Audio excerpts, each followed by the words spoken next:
in this video, I'm going to be talking about your core muscles, and I'm going to be showing you a couple of exercises that you can do to get those deeper core muscles working.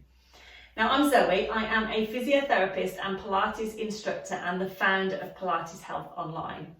If you haven't heard of Pilates Health Online, it's all about helping women through midlife and beyond get back into exercise, manage those aches and pains so that you can feel fitter, stronger, and really look after your health and well-being.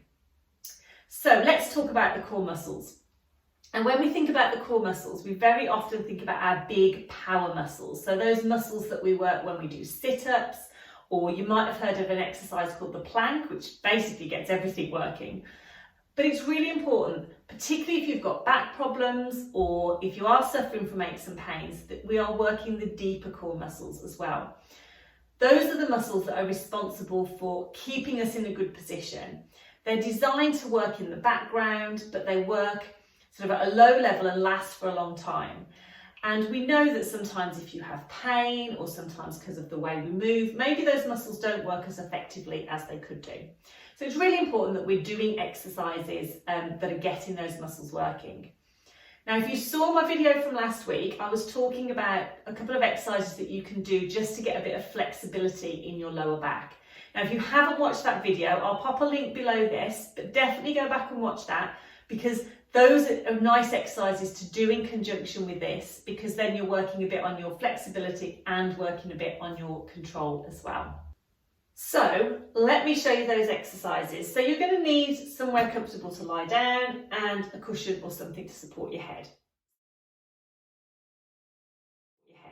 So come down onto your side and then just roll over onto your back. Now, what we're going to be thinking about today is thinking about the control of the movement, because if we think about how we're controlling the movement, those deeper muscles are going to start to work automatically. And that's what we want after all. We want them working when we're up and about and doing things. So let's start as we mean to go on. So bend the knees up, have your feet hip distance apart. We're just going to gently rock the pelvis backwards and forwards. So imagine that you're rolling your tailbone up towards the ceiling, flattening your back into the mat, and then gently coming back to neutral. And this is a nice way to get into a good position. So what we want to avoid is pushing into the mat and tailbone coming up, but we also want to avoid tailbone tilting down and back arching. So if we rock between those two extremes a couple of times, we can sort of work out where the middle point is, and then we can come to rest. So you've got that sense of length through the spine, but you're not pushing in. Pop your hands just on your lower ribs for me. Take a deep breath in. As you breathe out, just let the ribs soften. Perfect. Let's widen the collarbones, lengthen through the back of the neck, and then just bring the arms down by the side. So what I want you to concentrate on now is keeping in this position and making sure you're breathing, because holding your breath is a bit like driving with your brakes on. Not very good for you, and you're not going to get very far. So we want to make sure that we're doing the breathing throughout the movement. So I want you to imagine I've given you 2 glasses of water, and you've popped one on the front of sort of each hip or on the front of the pelvis. I want you to keep those glasses of water still and see if you can just roll one knee out to the side and then bring that knee back in. Do the same with the other leg. So we're going to roll the knee out and then roll back in. Perfect. Now what I want you to think about is what's happening to your other leg. I want you to try and keep it nice and still as the one knee rolls out. And then bring it back in. And then I want you to keep the other leg still as the one leg rolls out. And then come back in. Okay, now I want you to think about your breathing. So you may have been holding your breath, don't worry if you were. But let's take a breath in before we start. As you start to breathe out, start to do the movement and use your breath out to take the leg out, and then use your breath in to bring that leg in. Let's take a little breath in when we get back, and take a breath out as we roll the other leg out. Breath in as we bring that leg back in.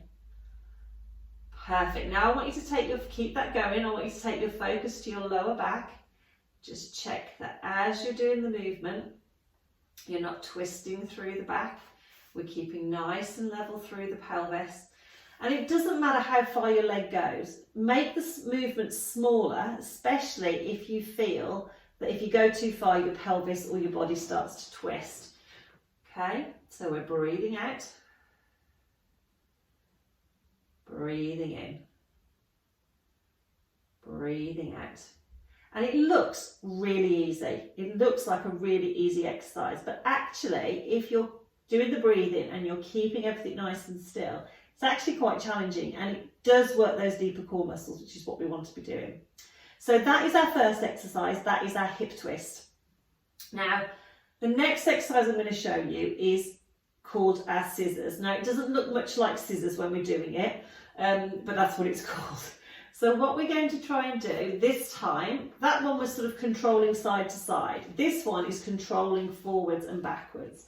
So what we want to watch is that as we're doing the exercise, we don't feel our pelvis rocking forwards and we don't feel it rocking backwards. So you can place your hands on your tummy if you want. Find that neutral position by rocking backwards and forwards. Take a breath in to prepare. Now, as you breathe out, I want you to slide one heel towards your bottom and then slowly lift your leg into what we call tabletop. The knee is over your hip and the leg is parallel to the floor. We take a breath in this position, and then I'll get you to bend the knee slightly and then slowly float your leg back down. Same on the other leg. So breathe in before you start. Breathe out, slide the heel towards your bottom, float the leg into tabletop. Hold it there as you take a breath in. Breathe out as you let the knee bend and slowly lower yourself back down. It's slightly harder than the last one, but what we're watching, I'm going to exaggerate, is that as we lift, we don't do this. I don't know if you can see that. And as we lower, we don't do that. And again, I am exaggerating, but that's what we're looking to avoid. So we're breathing out. We slide the heel to the bottom. Keep that still position through the spine. Hold it there for a breath in. Breathe out, and we're going to slowly lower back down. Perfect. Same to the other side. We breathe out, slide, and lift. Hold, bend, and lower. We're going to do one more. So keeping that control, we slide and lift, hold, and then lower and come back down. Fantastic. Have a little rock of the pelvis. So again, that's working on our controlling that forwards and backwards movement. Now, once you've got the hang of that, if you want to take it on a step further, rather than sliding and then lifting, what you can do is find that neutral position, keep the tummy nice and level, and then we just lift straight into tabletop. Hold it for our breath in. Breathe out to lower. Same on the other side. So we just we lift and hold. We don't push anything. And then we lower and come back down. Now, because the sliding movement sort of takes a bit of the weight out of the leg, so it makes it easier to lift. When we lose the slide, there's more gravity pulling on that leg, so those tummy muscles are having to work a little bit harder. So it's really important with those exercises that you don't feel it on your lower back. So work at a level that feels right for you, but they are nice exercises to practice. The hip twist is a great place to start, which is rolling the legs out to the side. So you can always start with that one and then add in the scissors exercise as you get further along if you want to. And I always like to finish with the one we did last week. So knees and feet together, and then we just twist, roll, and peel. So our shoulder blades stay on the mat. We get a little bit of rotation through the waist, and then we peel ourselves back into the mat. So we breathe out as we go across, and we breathe in to come back. Now take care if you've been diagnosed with osteoporosis, you don't want to hold that stretch or over twist. So you just gently go to the side, come back. Let's do one more to the other side. And if you want to hear more about this exercise, then go to the video that I did last week and I talk a little bit more about that.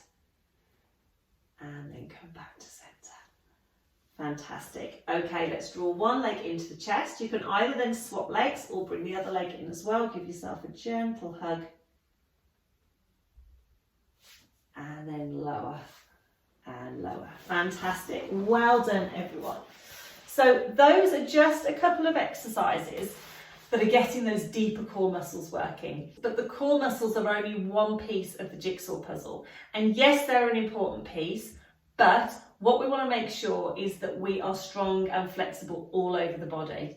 So I'm going to be popping in and out, doing some videos talking about the different muscles, getting us working on our balance and lots of different things as well, because I know how important it is to be strong all over. We're also going to be getting up off the mat as well and doing some exercises in standing, because after all, we don't spend our time lying down on the mat. So if you would like to get those delivered straight to your inbox, you can sign up for my newsletter and you'll get these classes emailed straight out to you. And I'll just pop, again, a link under this video. If you have any questions, pop a comment below. I'm happy to answer anything. And I will see you next week for another video where we will be doing something slightly different. I'll see you then.